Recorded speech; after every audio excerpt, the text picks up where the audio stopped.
Halo, assalamualaikum warahmatullahi wabarakatuh. Salam sejahtera buat kita semua. Di video kali ini aku mau ngebahas atau mengingat lagi bagaimana cara pengisian dari partograf. Jadi buat rekan-rekan bidan terutama yang mau UKOM, yang mau ujian, atau mau yang melakukan pelayanan juga yang udah lama nggak melakukan pelayanan pada ibu bersalin gitu. Mungkin udah ada yang lupa, jadi kita coba lagi untuk mengingatnya. Jadi partograf itu kayak gini ya gambarannya. Gambaran dari partograf. Partograf itu salah satunya itu untuk memantau kemajuan persalinan. Jadi dari sana kita bisa mengidentifikasi penyulit yang mungkin terjadi selama proses persalinan. Kemudian partograf ini diisi pada kala 1 fase aktif. Jadi di kala 1 itu ada 2 fase ya. Ingat lagi, ada fase aktif sama fase laten. Fase laten itu adalah pembukaan 1 sampai dengan 3. Sedangkan fase aktif itu pembukaan 4 sampai 10. Jadi tadi dikatakan partograf itu diisi pada kala 1 fase aktif. Artinya dari pembukaan 4 sampai dengan pembukaan lengkap barulah dibikin partograf. Tapi kalau misalkan pembukaannya ibu datang itu ke bidan pembukaannya masih 1, 2 atau 3, kita nggak bikin di partograf, tapi kita bikin biasanya ada lembar observasi dalam selama proses kala 1 fase laten tersebut. Sekarang gimana sih cara mengisi partograf ini? Sebelum kita tahu, di sini ada yang perlu kita isi. Yang paling pertama kita isi adalah data ibunya. Datanya nama, umur, GPAH-nya, tanggal dia datang, jam dia datang, alamatnya di mana, mulesnya sejak jam berapa, dan ini ketubannya pecah sejak jam berapa. Kemudian ada DJJ yang perlu kita isi, ada air ketuban, ada penyusupan, ada di sini pembukaan serviks, kemudian ada penurunan kepala, kemudian ada kita isi DJJ di sini, ini obat-obatannya apa, dan jangan lupa ngisi tekanan darah di sini beserta dengan nadi, suhunya pada kotak ini, dan terakhir ada urin. Apakah ada protein urin, aseton, atau volume yang dikeluarkan selama proses pemantauan gitu. Jadi untuk pengisiannya diingat lagi, ini ada yang paling penting, ada pembukaan serviks, penurunan kepala, ketuban, molase, tekanan darah, DJJ, his, nadi, suhu, urin, dan obat. Ada tandanya, ada waktunya. Untuk tanda berwarna merah itu diperiksa dalam setiap 4 jam sekali. 4 jam sekali. Untuk yang berwarna kuning ini setiap 30 menit kita lakukan pengisian partografnya. Untuk suhu itu 1 kali 2 jam. Kemudian untuk urin dan obat itu tergantung nanti kasusnya seperti apa.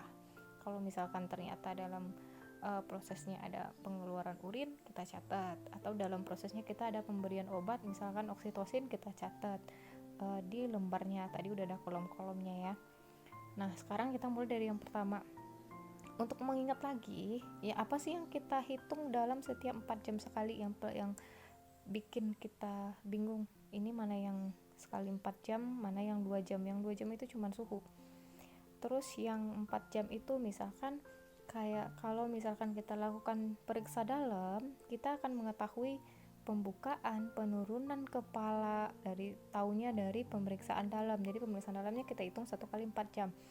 Otomatis hasil yang kita dapatkan dari hasil pemeriksaan dalam itu kita bikin juga 1 kali 4 jam.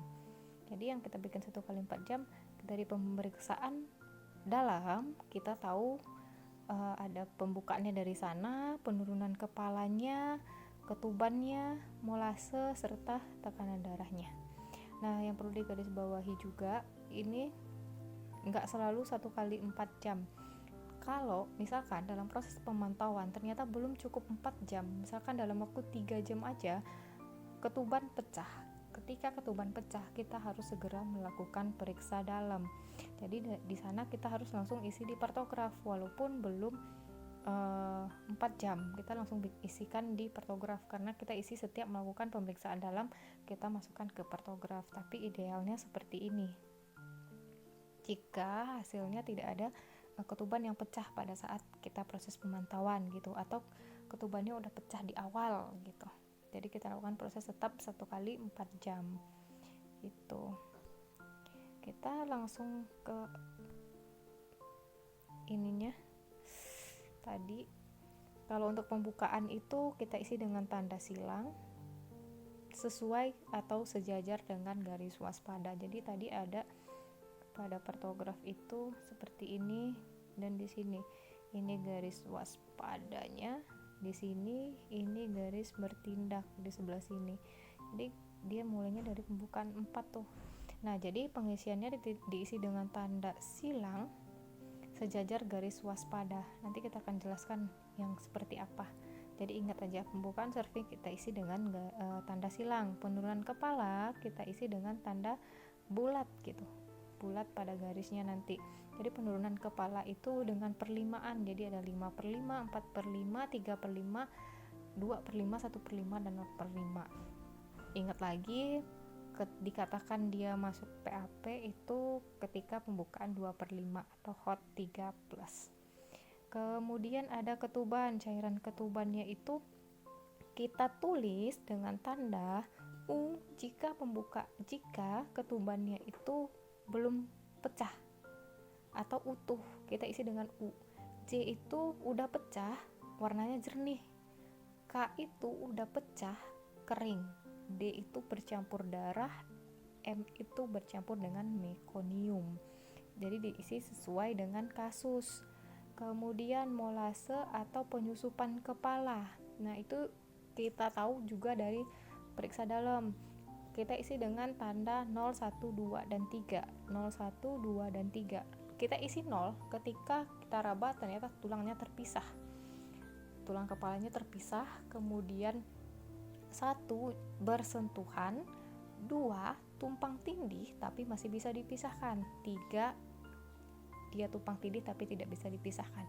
Itu aja kata kuncinya untuk molase. Kemudian untuk tekanan darah kita isi dengan tanda panah. Jadi panah ke atas itu sistol, panah ke bawah itu diastolnya, tekanan darah. Kemudian DJJ udah tahu ya, tanda seperti titik. Ini yang 30 menit, yang per 30 menit ya, yang tanda kuning ini. DJJ-nya itu titik sama dengan nadi.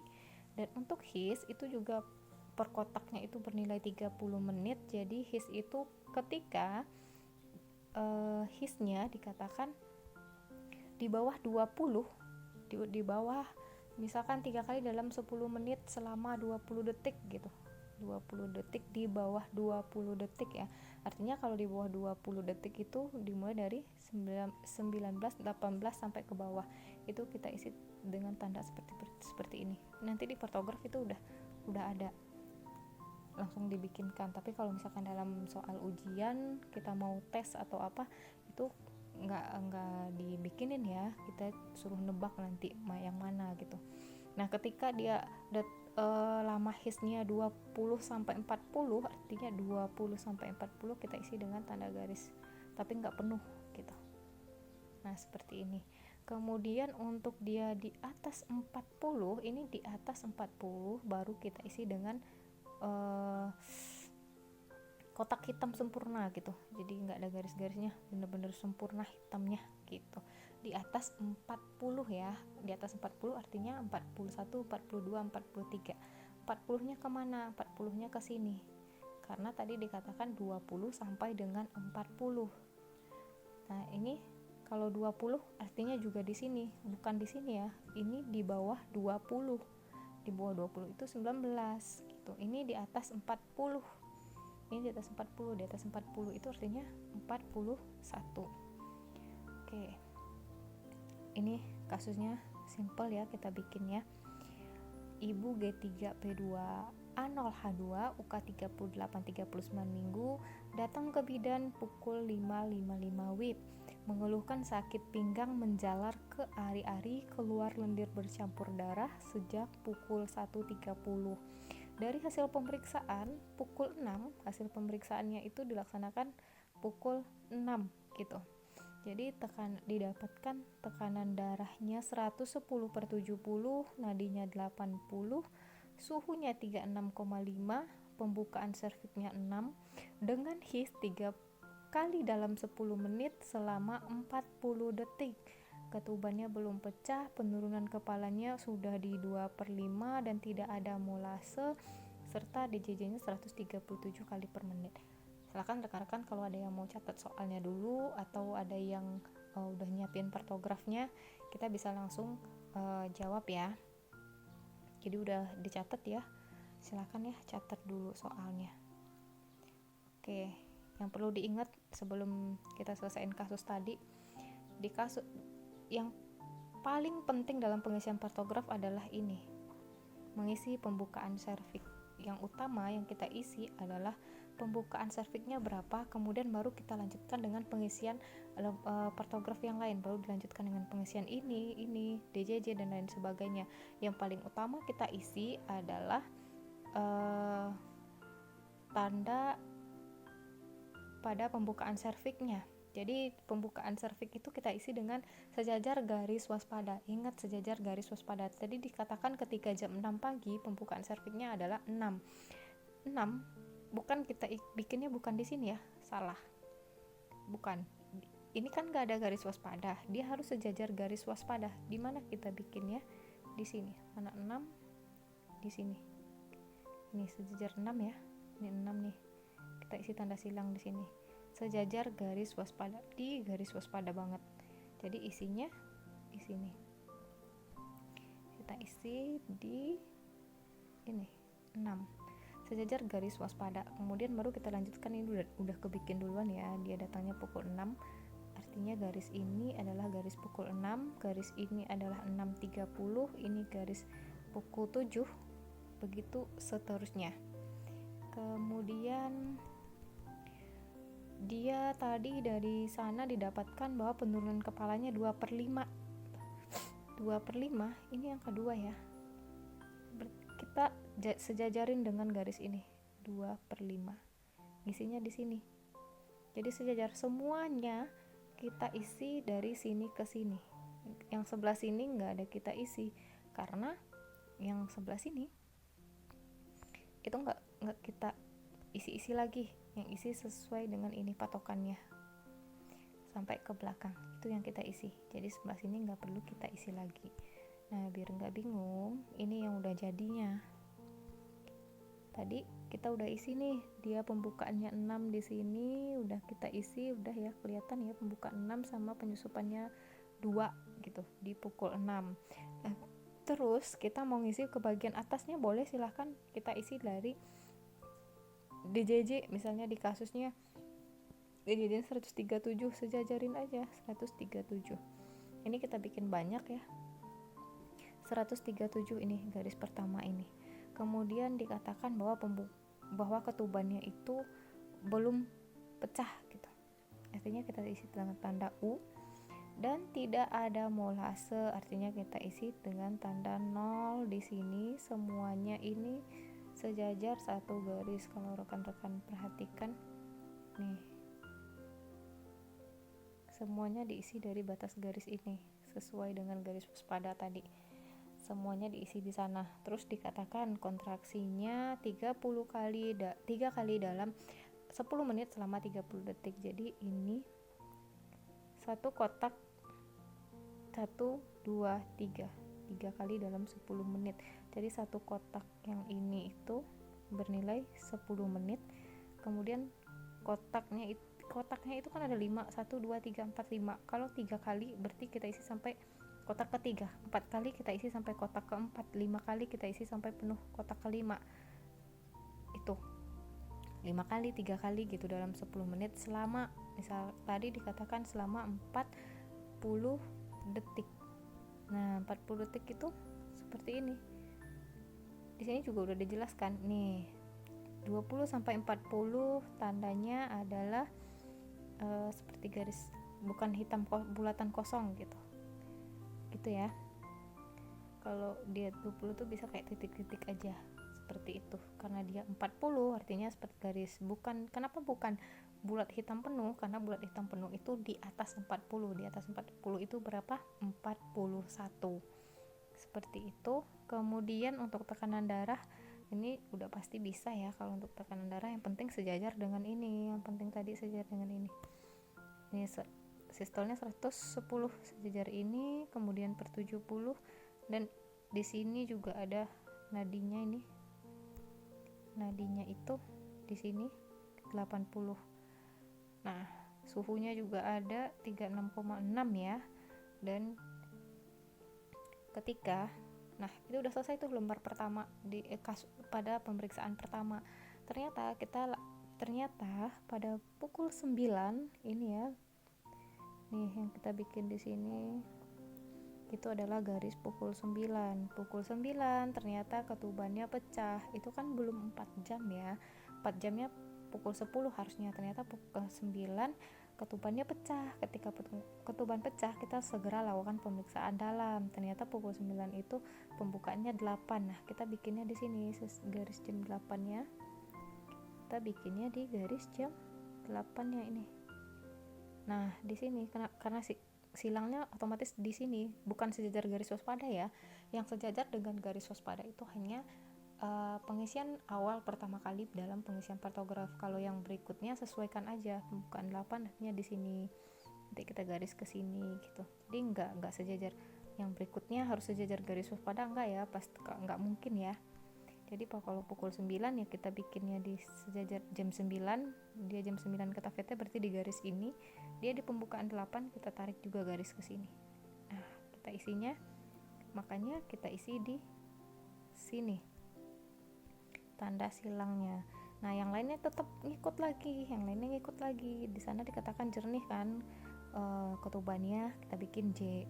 Terus yang lainnya ikuti, dia ternyata ini udah penurunan kepalanya 1, isi aja semua sesuai dengan hasil yang didapatkan. Terus hisnya ini tadi kalau misalkan hisnya seperti ini artinya 3 kali dalam 10 menit selama 40 detik. Nah, di sebelahnya udah hitam nih, hitam banget. Yang di sini 3 kotak artinya 3 kali dalam 10 menit di atas 40 detik. Kalau ini 4 kotak artinya 4 kali dalam 10 menit selama di atas 40 detik gitu. Mungkin 50 detik atau 55 detik atau berapapun, intinya 41 detik itu udah diisi dengan tanda hitam. Kalau misalkan penuh sampai ke atas ini artinya itu 5 kali. Jadi 5 kali dalam 10 menit selama sekian detik gitu arti untuk hisnya. Itu aja, yang lainnya silakan. Di sini ada urin ya.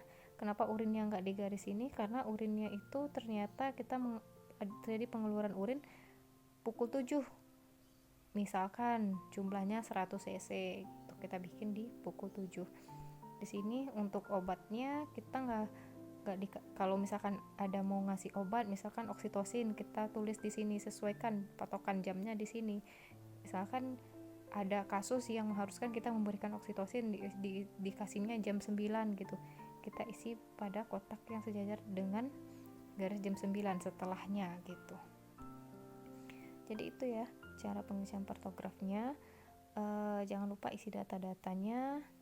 Yang paling penting itu data-datanya diisi di awal. Kemudian yang pertama kali dalam pengisian partograf adalah ini. Kalau misalkan ini udah benar, insya Allah ke belakangnya bakal ngikut aja, pasti udah bisa. Tapi kalau misalkan pengisian di awalnya udah salah, pengisian pada pembukaan serviks awal itu udah salah, otomatis partografnya pasti bakal salah semua, udah pasti bakal salah gitu. Jadi kalau inget lagi buat rekan-rekan ya, untuk yang ini, untuk yang garis ini, kalau dia pembukaannya 4 di sini berarti pembukaannya 5 di awal ya. Di sini dia datang ternyata pembukaan 9, garis waspadanya berarti di sini awal ya. Kalau yang berikutnya nggak perlu ini, yang berikutnya nggak harus di garis waspada. Misalkan pembukaan pertama dia datang, kita VT pembukaannya 5, kemudian 4 jam kemudian kita VT ini 1, 2, 3, 4 jam kemudian kita jam 5, jam 6, jam 7, jam 8, jam 9, 5, 6, 7, 8, 9 di sini jam 9 nih. Ternyata di jam 9 dia pembukaan 6 aja gitu. Jadi pembukaan 6 kita tarik ke sini, Nah, silangnya di sini. Yang ini jangan dibikin ya, garis-garis ini jangan dibikin ya. Yang dibikin tuh cuman ini dia pembukaan 5, ternyata jam ini 5, 6, 7, 8, 9. Di jam 9 dia pembukaannya 6. Artinya kita bikin di slider ini nih. Nanti hubungkan garisnya. Jangan lupa hubungkan garisnya. Udah sampai di sini nih. Nah, gitu. Jadi ngikut aja yang berikutnya. Yang penting pembukaan awalnya itu kita udah benar. Oke. Sekian dari saya. Mohon maaf apabila ada salah kata dan salah pengucapan. Mudah-mudahan mengerti karena kita bikinnya sesingkat mungkin. Mudah-mudahan bisa paham dan bisa kalau kurang paham bisa diulang-ulang, atau misalkan ada yang salah atau bagaimana silahkan dikoreksi, kita belajar bersama.